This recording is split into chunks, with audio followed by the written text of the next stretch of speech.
श्री गणपति अथर्व शीर्ष। ओम नमस्ते गणपतये।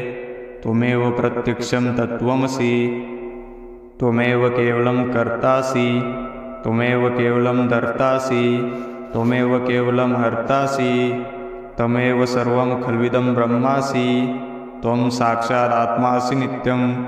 ऋतं वच्मि, सत्यं वच्मि, अवत्वं माम् अववक्तारम्, अवश्रोतारम्, अवदातारम्, अवधातारम्, अवानुचानमवशिष्यम्, अवपश्चात्तात्, अवपुरस्तात्, अवोत्तरात्तात्, अवदक्षिणात्तात्, अवचोर्ध्वात्तात्, अवाधरात्तात्, सर्वतो मां पाहि पाहि समन्तात्। त्वं वाङ्मयस्त्वं चिन्मयः, त्वम् आनन्दमयस्त्वं ब्रह्ममयः, त्वं सच्चिदानन्दाद्वितीयोऽसि, त्वं प्रत्यक्षं ब्रह्मासि, त्वं ज्ञानमयो विज्ञानमयोऽसि। सर्वं जगदिदं तत्त्व जायते, सर्वं जगदिदं तत्त्वष्टिष्ठति, सर्वं जगदिदं त्वयि लयमेष्यति, सर्वं जगदिदं त्वयि प्रत्येति।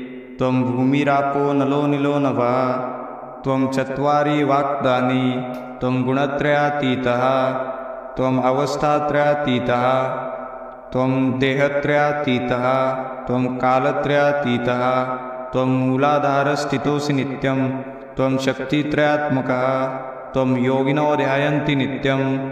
त्वं ब्रह्मास्त्वं विष्णुस्त्वं रुद्रस्त्वं इन्द्रस्त्वं अग्निस्त्वं वायुस्त्वं सूर्यस्त्वं चन्द्रमास्त्वं ब्रह्मभूर्वास्वरो। गणादीन् पूर्वमुच्चार्य वर्णादीन् तदनन्तरम् अनुस्वारः परतरः अर्धेन्दुलसीतन् तारेण रुद्धन्। एतत्तव मनुस्वरूपं गकार पूर्वरूपं, अकारो मध्यमरूपं, अनुस्वारात् शान्तिरूपं, बिन्दुत्तररूपं, नादस्सन्धान संवितासन्धिः स एषा गणेशविद्या गणकऋषिः। निःश्रुतगायत्री छन्दः गणपतिर्देवता। ॐ गङ्गणपतये नमः। एकदन्ताय विद्महे वक्रतुण्डाय धीमहि तन्नो दन्ती प्रचोदयात्। एकदन्तं चतुर्हस्तं पाशमङ्कुशधारिणं रथं च वरदमस्तैर्बिभ्राणं मूषकध्वजं रक्तल्लम्बोदरं शूर्पकर्णकं रक्तवाससं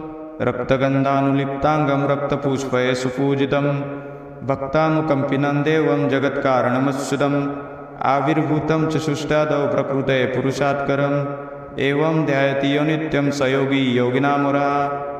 नमो व्रातपतये, नमो गणपतये, नमः प्रमथपतये, नमस्तेस्तु लम्बोदराय एकदन्ताय विघ्ननाशिने शिवसुताय श्रीवरदमूर्तये नमो नमः।